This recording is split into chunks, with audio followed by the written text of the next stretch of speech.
debt's not going up at 2% or 3%. The debt's going up 8, 9, 10% or more. The U.S. had a $1 trillion baseline budget deficit, $1 trillion per year deficit for fiscal 2020 pre-pandemic. The Congress threw $3 trillion of emergency aid on top of that. And I'm not even criticizing all those programs. I mean, the payroll protection plan loans, the extended unemployment benefits, the increased unemployment benefits. Imagine where we'd be if we hadn't done that.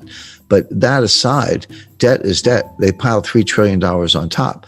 Now, this is going to take the U.S. debt to GDP ratio up to 135%. It was 106% when Donald Trump was sworn in. It's close to 130% today. Because remember, you got two things going on. It's a debt to GDP. So debt's your numerator and GDP is your denominator, right? Well, what happened? Well, the denominator shrank. This got smaller and this got bigger. So what happens to the ratio? It blows up. So now it's 135%. If you get the laws of economics right, which is not easy because most economists don't, but if you get them right, it's really a reflection of human nature. I mean, what is an economy other than all the people in the economy starting businesses, buying, selling, traveling, providing goods and services, et cetera. So human nature doesn't change, or at least it hasn't changed much in the last 100,000 years.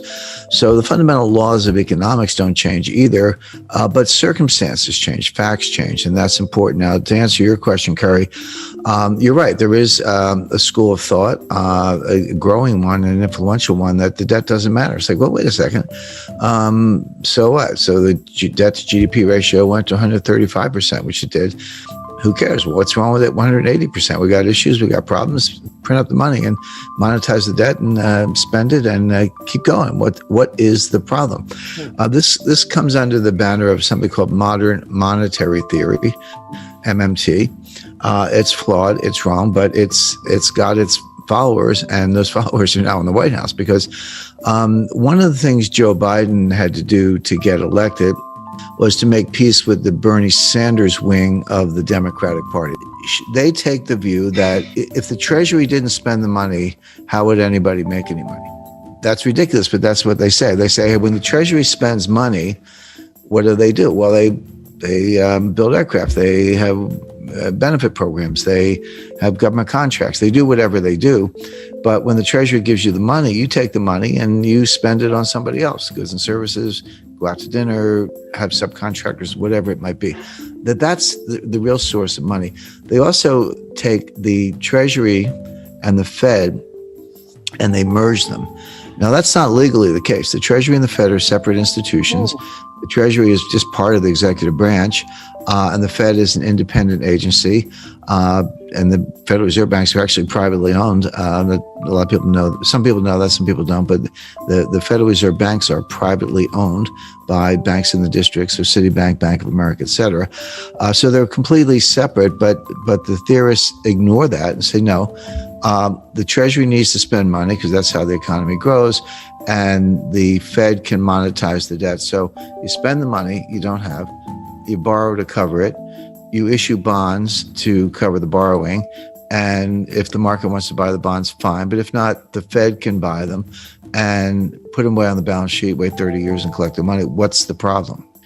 Who cares about the debt to GDP ratio? It's kind of a statistical abstract, but why should that stand in the way of using money to solve our problems, which are free healthcare, free childcare, free tuition, forgiveness of student loans? That's a $1.6 trillion ticket, by the way. And look, everyday readers and investors, there's no reason they should know all this stuff. This is total inside baseball. You have to be a geek like me to kind of keep up with it, but it's all coming. But what that means is we're going to test the Rogoff-Reinhardt thesis. Now, let me just take a minute to explain that. Up to a certain debt to GDP ratio, there is a Keynesian multiplier greater than 1. So the classic example is the UK was in a depression before the rest of the world. They have been hit pretty hard before the Wall Street crash. People aren't spending, they're saving. It's the liquidity trap. So if you get money, you pay down debt. When you don't have any debt, you put it in the bank. Whatever you do, you don't spend it. You hoard cash. Or people were buying gold. They were accused of hoarding gold, etc. But what they weren't doing was spending. And there was a lack of aggregate demand, and the banks were not lending. So Keynes said, well, if everyday people won't do it, the government must. The government can borrow, the government can spend. And what they discovered was that if you borrow $1 and spend $1, you can get $1.50 of GDP. Now, there's a separate debate as to whether that's actually incremental or whether you're just pulling growth forward. But so what? Even if you are pulling growth forward, maybe that's what you need to do when you're in a liquidity trap. But there's a problem. He called it the general theory of employment, interest, and money.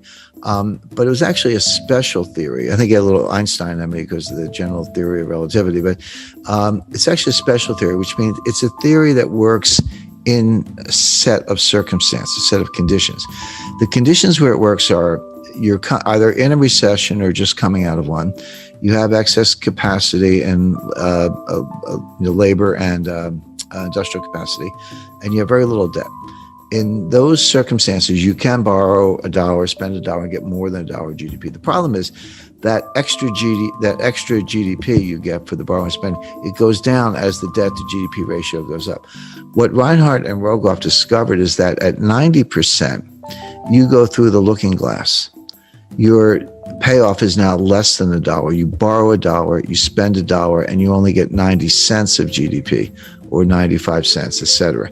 So now, not only are you not getting your dollar's worth for the borrowed dollar or something more, which you did at lower levels, you're getting less than $1. So now what's happening? You're borrowing $1, you're spending $1, you're not getting $1 of GDP, but you are getting $1 of debt, which means your debt to GDP ratio is going up and the 90% is getting worse. And I just mentioned the United States is at 135%.